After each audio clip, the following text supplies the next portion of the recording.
दिन भर के हम आइल बनी काम हो गईल शाम कुछ कर इंतजाम हो। सुना तारू हो बोली ना जी। हाँ। दिन भर के हम आइल बनी काम हो गईल शाम कुछ कर इंतजाम हो। दही में दम रही तबे लड़ी गाड़ी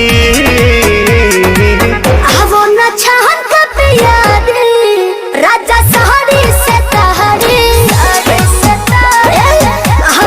छहन के पिया दी राजा सहरी से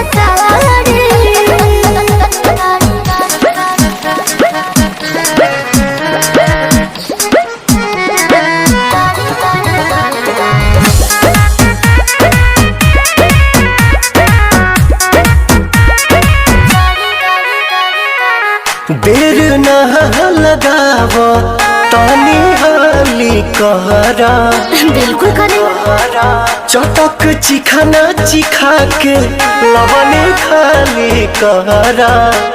ए राजा जी वही ठमडोइया छटहिया बिछा दी हो तपसे लबा तबे लबा हो डोलाबी मूड बनो के तनी बने दया नाड़ी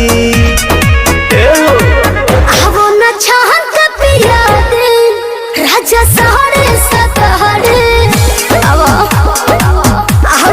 छहन के पिया दे राजा सहरे सतहरे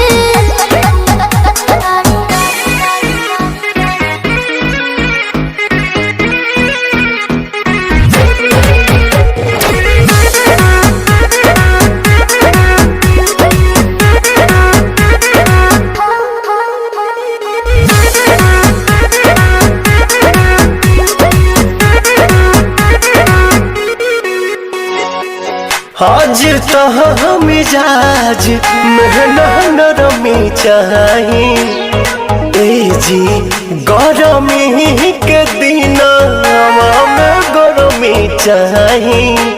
ए राजा जी इतना न फायदा करेला दहे दूध हो चार छक मार के दिमाग बड़ा सूद हो। सुना पवन विजय के दुख बुझ प्यारी